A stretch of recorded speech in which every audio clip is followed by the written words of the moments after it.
Aleluia. Lucas, capítulo 12, a partir do versículo 35. Nós vamos ver hoje um pouquinho das instruções que Jesus deixou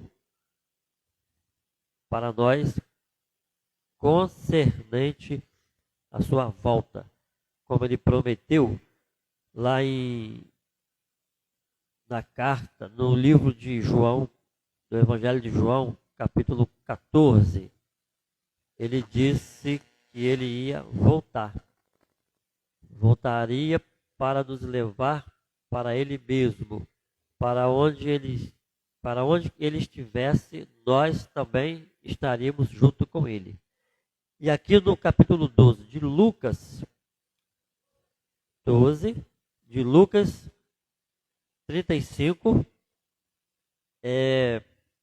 em diante, nós vamos ver algumas das instruções deixadas por Jesus,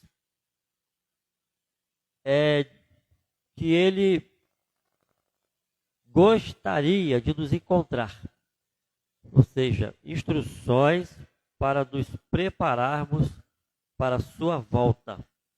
Estamos caminhando nessa direção, aleluia, indo em direção à cidade celestial, ao novo céu e à nova terra que ele prometeu, e ele está para voltar. E então ele deixou na sua palavra, irmãos, várias instruções, e vamos ver algumas, e hoje vamos começar aqui com Lucas 12, 35. Diz assim: estejam vestidos, prontos para servir, e mantenham suas lâmpadas acesas. Lembram das lâmpadas das 10 virgens de Mateus 25? Aqui de novo ele está falando sobre lâmpadas, depósito. A nossa vida é uma lâmpada que precisa estar cheia de azeite. O azeite, símbolo do Espírito Santo.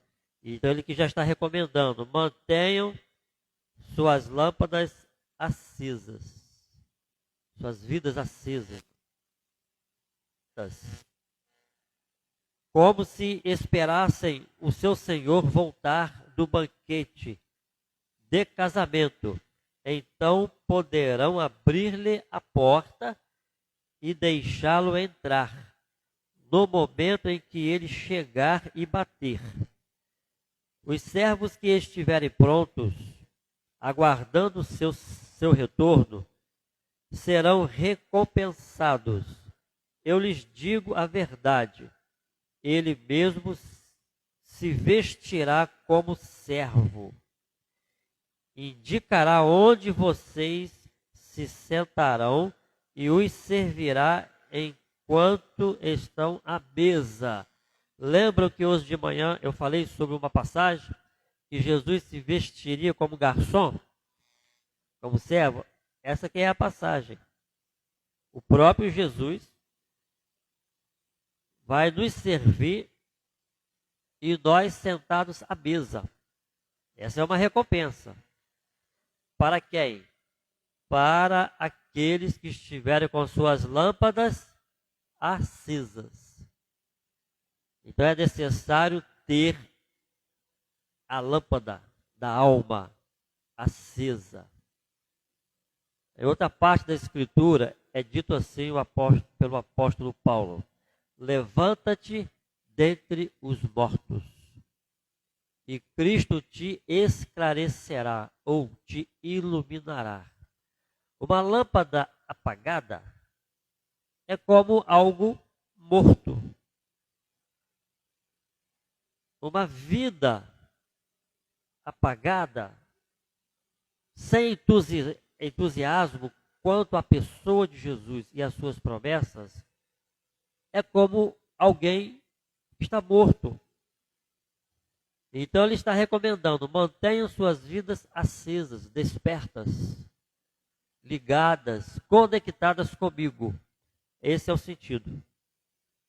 E então vocês serão servidos por mim à mesa do banquete. Então aqui nós temos já uma instrução e uma recompensa.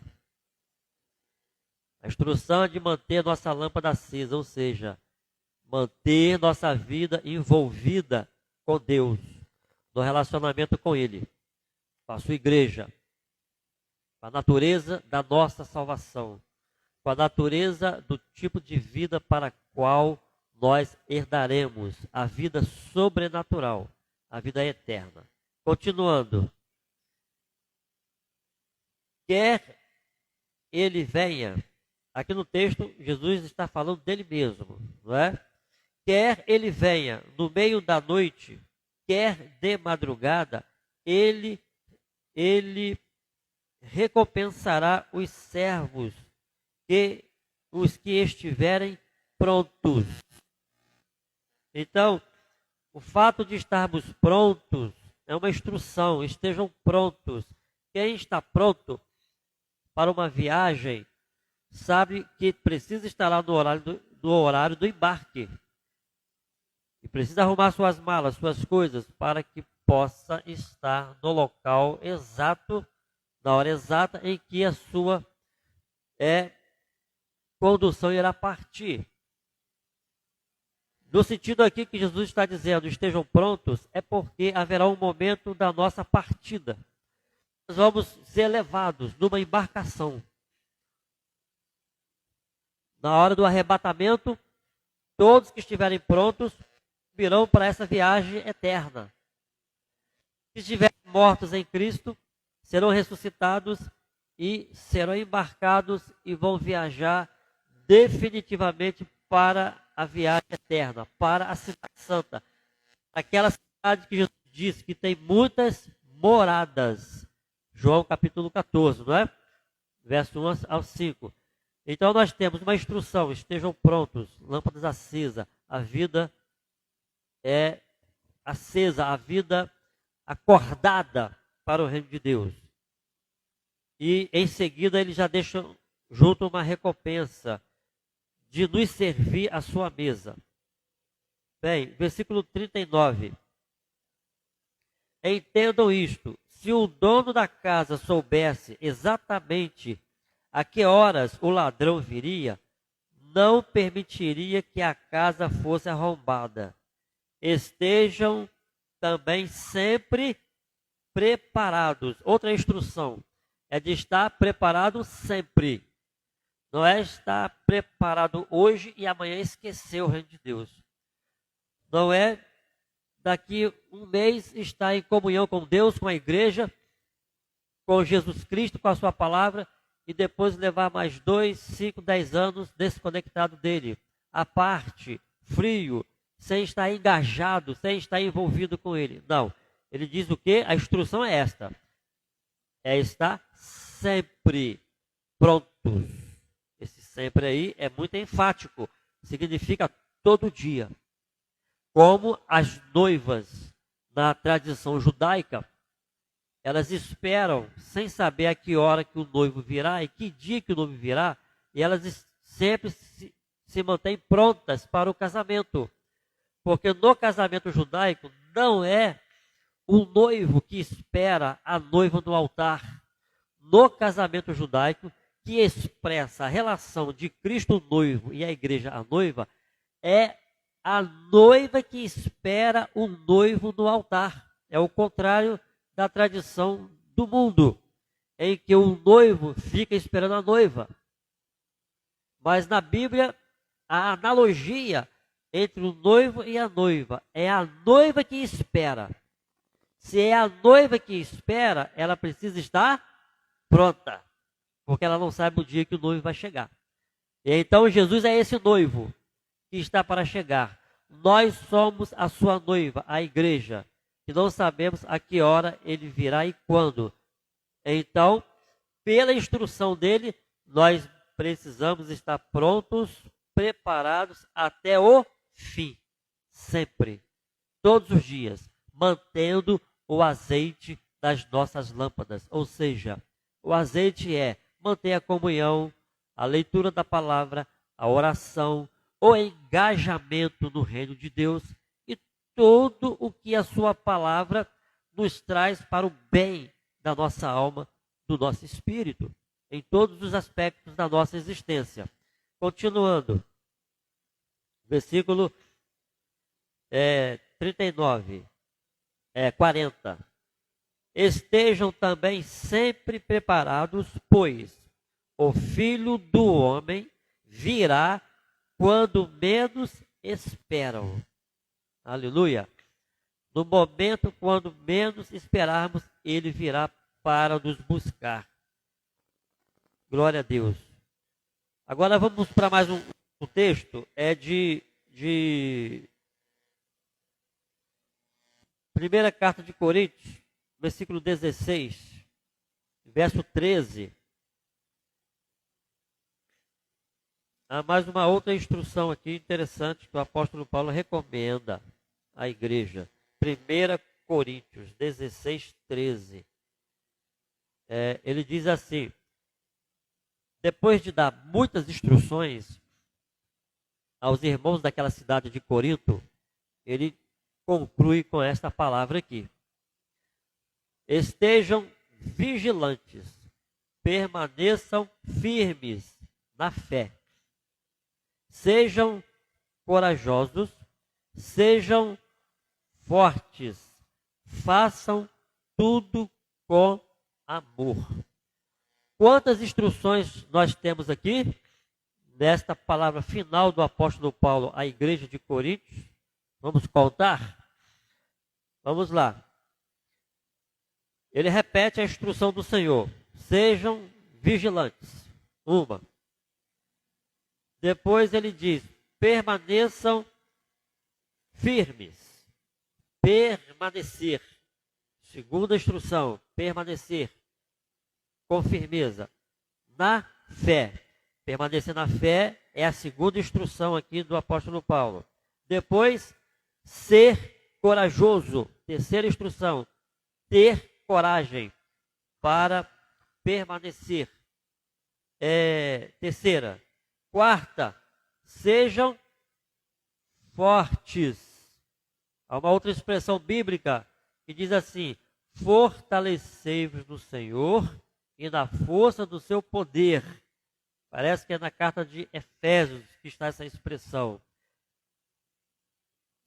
Não é? 4, não é? E 5, façam tudo com amor. 5 instruções que implicam na preparação da noiva de Cristo para a sua volta. Fazer tudo com amor. Pregar com amor. Cantar com amor. Limpar a igreja com amor. Atender a necessidade de outras pessoas com amor. Perdoar com amor. Pedir perdão com amor. Viver com amor. Fazer tudo com amor. Porque o amor é o mandamento supremo. Contra o amor não há lei. Porque o amor tudo sofre, tudo espera, tudo suporta, sempre acredita, sempre crê até o fim. Tudo isso são instruções da palavra de Deus para aqueles que estão esperando a volta de Jesus. Aleluia! Mais uma instrução, mais um texto e último para esta noite, para terminarmos. Apocalipse, capítulo 16, versículo 15. Apocalipse 16, 15.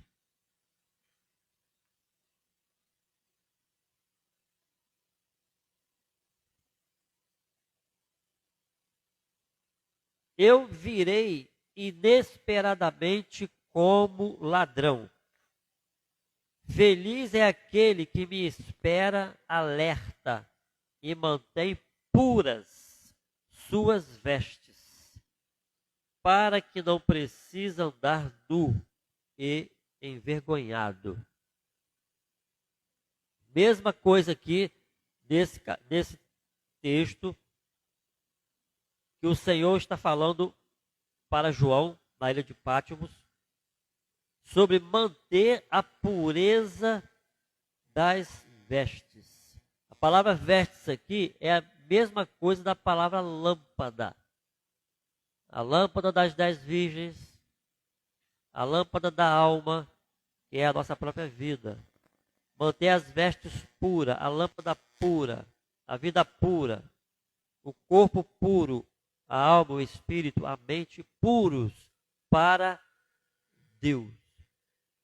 Então, nessa instrução aqui,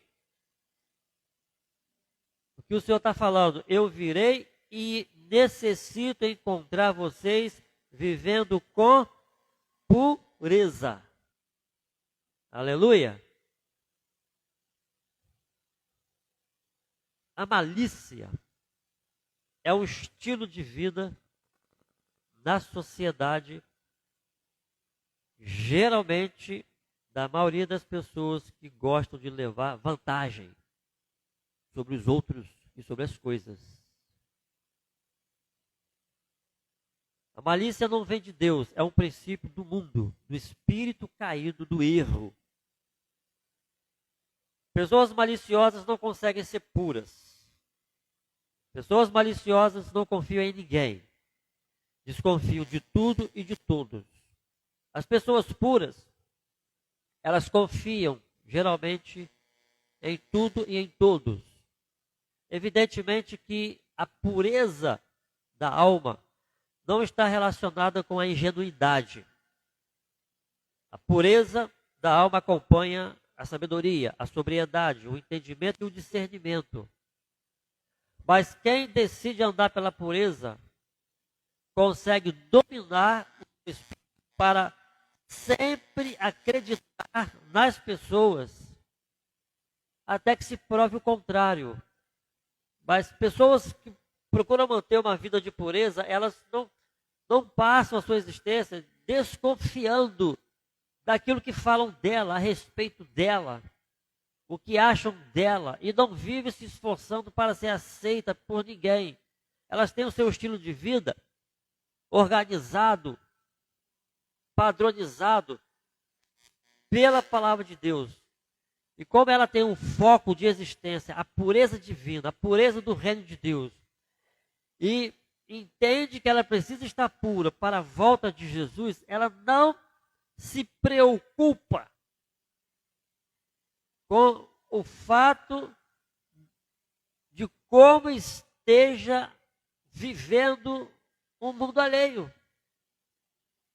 Ela não vive buscando saber o que se passa na vida das pessoas, porque ela tem uma preocupação da sua pureza pessoal e de buscar o reino de Deus. E então Jesus está dizendo aqui para João, na ilha de Pátimos, nessa parte do texto, que ele virá em breve, e está dizendo que é feliz aquelas pessoas que estão mantendo suas vestes puras.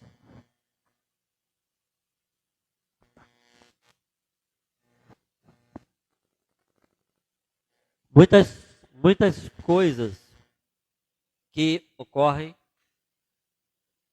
que nós estamos sujeitos, e algumas vezes somos tentados, podem manchar nossas vestes.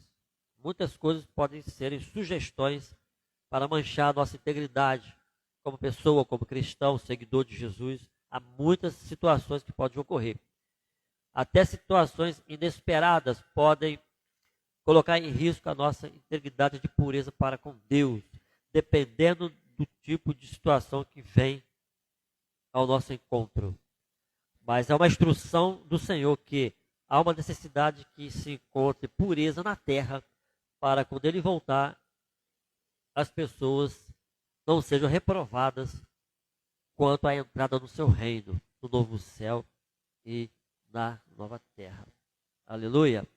O Espírito Santo, no dia 27 e 28 de maio, estará falando ao coração das pessoas muitas destas coisas que nós já temos comentado com os irmãos aqui. Podem ter certeza disso. Porque para tratar do tema dos sintomas da depressão, ou da depressão como um todo, não é? requer que, para uma boa reflexão, para uma boa meditação e uma boa avaliação do que é esse fenômeno que em alguns graus é chamado de enfermidade psíquica, para se avaliar bem este mal, esse estado que está sobre muitas pessoas, pela palavra de Deus, pelo ensino da palavra de Deus. Todas as pessoas que desejarem, porque elas não vão ter que dizer, desejarem ouvir o que Deus tem a dizer na sua palavra, não só a respeito desse tema que hoje está sobre o mundo, mas de todos os temas da vida das pessoas, elas terão 95%, quase 100% de chance de ter a maioria de seus dilemas tratados diretamente pela palavra de Deus, pela presença do Espírito Santo, porque Deus não mente, Ele não é para mentir. Em outra parte da Escritura, Jesus falou: vinde a mim todos vós que estáis cansados e oprimidos. Quando Ele disse isso, Ele estava falando sobre o pecado. A situação era essa: vocês que estão cansados de pecar, e isso faz peso sobre a vida de vocês, venham a mim e tomem o meu jugo, ou seja, tomem sobre vocês, a palavra jugo ali, tomem sobre vocês a minha instrução. Porque o meu jugo, ou seja, a minha instrução não é pesada. Ela vai trazer cura para a vida de vocês. Portanto, naqueles 2 dias que está chegando, glória a Deus, 27 e 28 de maio, Conferência da Alma. O Espírito Santo vai falar muito no coração das pessoas a respeito das suas vestes, das suas lâmpadas, dos seus relacionamentos, das suas decisões tomadas na vida, e que pela reflexão da palavra de Deus encontrarão um bom caminho para terem uma boa vida na terra, enquanto Jesus não voltar. Então, naqueles 2 dias de reflexão aqui com o pastor Elias, do Amaral Viana, a respeito da Conferência da Alma, o Senhor estará trazendo muitas instruções especiais para as nossas almas, instruções preparatórias para aqueles que acreditam e aqueles que vão acreditar que a palavra de Deus é verdadeira, que Jesus vai voltar, que o novo céu e a nova terra estão preparados para nós, que brevemente todas essas coisas vão se cumprir. Enquanto não se cumprem, nós vamos informando para as pessoas e sugerindo para elas que aceitem a oferta que Deus está fazendo no seu Filho Jesus Cristo para remissão dos pecados, para a restauração das famílias, a restauração das pessoas, para que suas vestes, suas lâmpadas, almas, espíritos sejam alvas e encontrem paz em seus corações, tempos de refrigério em seus corações, por relacionarem-se com a pessoa de Deus e com a sua palavra. Bendito o nome do Senhor. Amém?